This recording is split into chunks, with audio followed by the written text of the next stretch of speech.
Welcome to the Subjective Professor podcast, where we reject coercion and hypocrisy. This is episode 157, and we're going to talk about monopolies and competition and Olympic boxing. All right. So, what's a monopoly? A monopoly is a situation, these are my definitions, by the way, simplifies lots of things, clears up a lot of misunderstanding. So, monopoly is a situation where competition is illegal. Okay. Competition is illegal. So it doesn't matter if you have a huge market share, anyone can start a business to compete against you because it's not illegal, right? So a monopoly where competition is illegal leaves only one entity engaged in a certain activity, right? So it's not just limited to one aspect of society. You can find it anywhere. Okay. So monopolies can only happen with legal protection, which signals some sort of deal between government and that particular entity. Otherwise, competition can only be defeated, not eradicated, right? Not prevented. And you can see monopoly everywhere, right? So the post office, law enforcement, including FBI, public transportation, currency, etc. You see it everywhere. Public school education largely is monopolistic. So the opposite of monopolies is to have a situation where there's a lot of competition. So more than one entity is engaged in the same activity. And then you get to see who does it better. Sometimes the competition is only among already established entities, like in the auto industry, which means that the real competition has to come from overseas, right, from different countries. And in those situations, the competitors are taxed through what we call tariffs, right? So tariffs are taxes imposed on overseas competition. Now, if there are fewer competitors, then it makes it easier to hide bad practices, right? Because you have nothing with which you can compare one company's products, right? There's no one else you can compare it to, no other products that you can compare it to, or no entity that you can compare it to. And so it's a little bit easier, or a lot easier, to hide your bad practices. And when there is no competition or very few competitors, or you control the market through regulations, then it's very slow in terms of innovation, right? So current products are perhaps made faster, more cheaper, but there's very little innovation. And there are few better options, right? And so you might have a variety of existing options like different colors, different size rims, in the auto industry, but very little real innovation. Um, you can also see this in perhaps Olympic boxing, right? So fewer organizations which host and sponsor and oversee boxing means that uh, it's harder to see bad practices, right? So in um, Olympic boxing, is it really a good thing or a bad thing to have trans athletes fight against biological athletes, right? People who identify biologically versus people who identify through the trans phenomena, right? So if there is only one option, then you have no choice. You have to fight all your battles in the ring, literally, because everyone has to fight according to the rules that are imposed onto them from above. So, even worse still, monopolies fight to hide their bad practices. So, schools basically, especially when you get to the university level, they do research studies to try to figure out why public schools underperform. Is it because of no lunches, no breakfast? Is it because of their race? Is it because of the neighborhood, the crime level in their neighborhood? Is it because of the parents? You know, everything else is blamed except the school itself, right? Maybe it's the school, maybe the way it's organized, maybe it's the teachers, maybe it's the curriculum that is being taught, right? That never seems to really come up. And so when monopolies research and try to investigate, and they investigate themselves, absent any kind of competition, they're not the ones that are responsible for the problems that we see. We see this also in local law enforcement or law enforcement in general. So when law enforcement agencies investigate themselves, I don't know, like the failure to protect a president when they're giving a speech outside, which seems kind of a straightforward task, yeah, they can screw that up. So let's investigate, see where things went wrong.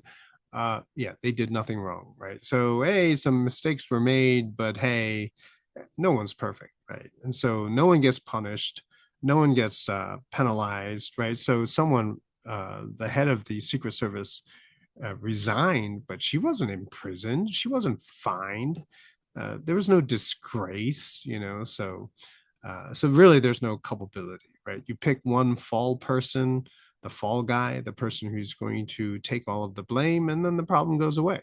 That pretty much is how it is usually played. Or how about the Olympics? How are they going to resolve this? Well, they decide, and then everyone else has to abide. And keep in mind, too, because the Olympics, as I said yesterday, is so insanely political, that, you know, they're not necessarily making their judgments free from the pressures of governments, right? Especially, particularly large, powerful governments like the NATO governments, right? Governments that are members of NATO. So why is it this way, right? So the characteristics of monopolies, having increasing costly products with, falling quality, and rising prices with falling quality. Why is that way? And as we said before, it's because of government activity and legislation geared towards shrinking the competition, right? By making the cost of businesses higher. I mean, there's a mantra, I think I heard it first from Ron Paul, but if you really want to know what a new law or a bill or that's passed by Congress, if you really want to know what it's about, just take the title and make it the opposite, right? So what is it? The Sherman Antitrust Act is the Sherman Pro Trust Act, right? So if you really want to know what the law does in effect, then you have to basically, make the title the opposite. Because politicians are not going to tell you what they're going to do. They're going to make whatever nefarious activity that they're engaged in sound pleasant and make people go along with it and not come after them in anger. And so you're going to make it seem like you're helping them out, right? What is it? The Internet Free Internet Act? I forget. Net neutrality. That's it. Well, no, that's not anything. It has nothing to do with net neutrality. It has everything to do with, solidifying the existing companies against future competition. Right? So government activity and legislation is geared not to protect consumers, the public, uh, Joe or Jane citizen. No, they are geared towards protecting the corporations at the same time, and by shrinking the competition, right? Getting rid of their competitors. So established and already existing businesses, they get a lot of protections.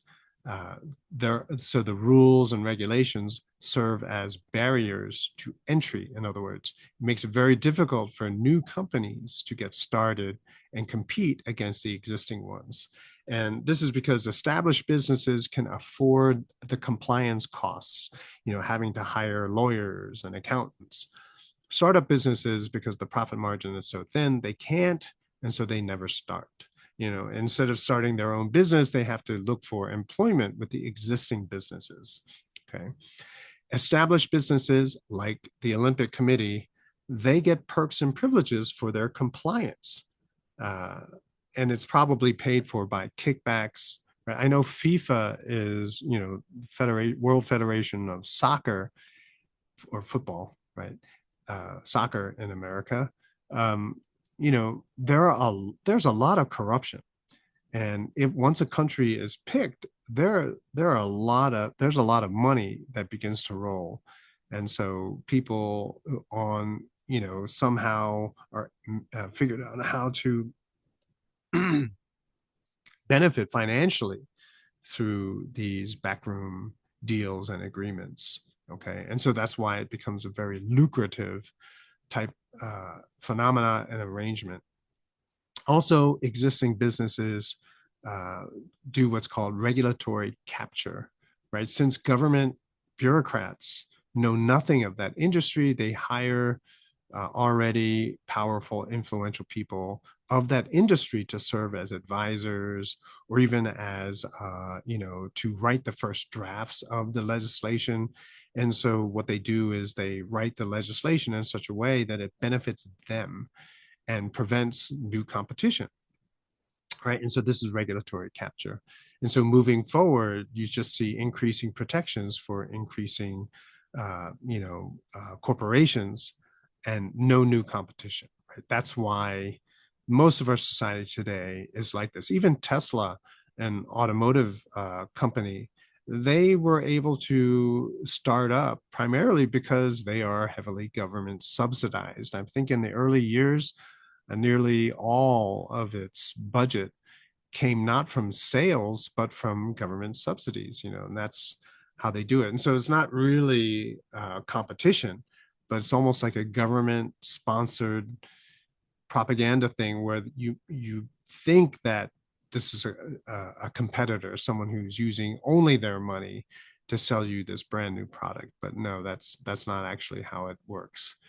um, so what is the resolution, especially for Olympic boxing? What would be the solution? Well, you got to get rid of all the regulations. You got to get rid of all of the rules, the bureaucrats uh, that govern and try to benefit in a corrupt way from whatever business you are running. So public transportation, how do you get better public transportation?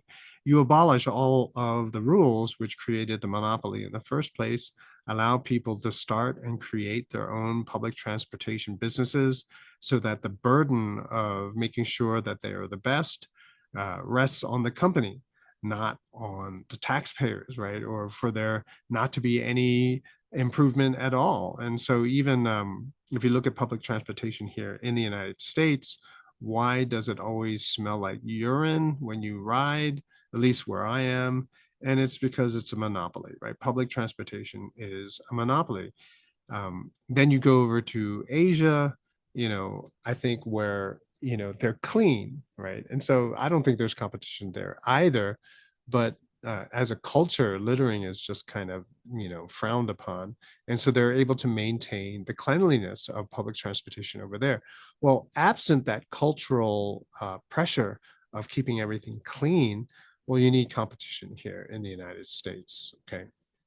And so the less regulation, the more freedom that you have in society, the more alternatives we have. The easier it is to start rival corporations, rival, platforms through which you can compete. Right. So if we go back to Olympic boxing, which arguably is extremely dangerous for the biological women who are, fighting against the trans women there. If you feel that it is unsafe, you don't want to participate in it, then you drop out. You start a new league, right? Maybe you start a rival Olympic competition. And perhaps the reason they don't is because of, in part, because of the regulations that we discussed, but also all of the perks that come with competing at the Olympics, right? All the cameras are on you. This is hyped up as being something, the pinnacle of amateur athletic achievement, whatever. And so if you go on a alternate league, then you lose all of that notoriety. I mean, yeah, you've won the championship of a league which doesn't have the kind of attention and recognition as Olympic boxing, say, for example. And I use lacrosse as an example. I'm a big fan of lacrosse, and I think It's in the process of getting recognition by the IOC, International Olympic Committee, as being an Olympic sport. But until then, they've had their own world championships, and every year, every time they had the competition, more and more countries were participating. So much so now that the Olympics had to recognize it as a Olympic sport. And so, see, there's the thing. It's like if the popularity is there, right? If people really want to contribute and help pay for and participate and support that, you know, phenomena, that sport, that activity in the way that they're doing it, then it will become successful. And so having a situation where biological women drop out of Olympic boxing as it is now, they all do it en masse, right? All at once, together in solidarity. They like to use that word, in union with other people, voluntary union with other people, and they start their own boxing tournament. Well, the trans athletes still get to box on the Olympic level, except now they're boxing against other trans athletes. And so, hey, there's nothing wrong with that. They still get to box against the people who are willing to box against them. And then all of the women gets to box in the way that is favorable and agreeable to them. And so that basically is the solution: more freedom, more flexibility, fewer regulations to be able to start up new organizations, new forums. You get rid of all of the perks and the corruption and the kickbacks, right? Would it resolve all of the controversy? Probably not. But while people are hashing it out on all the discussion boards and, Twitter threads, whatever, you avoid the dangers of a lot of the physical injury that exists right now. Like I think one of the female boxers broke her nose after a punch, and you side skirt the ability for some other authority from on high to impose their political agenda onto the athletes, onto everyday citizens. So we're not just talking about Olympic boxing, we're talking about every aspect of our life. If you don't like the bank you're going to, then, find a bank that has banking policies that are more to your liking. You don't like this school, then find another school. Create and start a new school.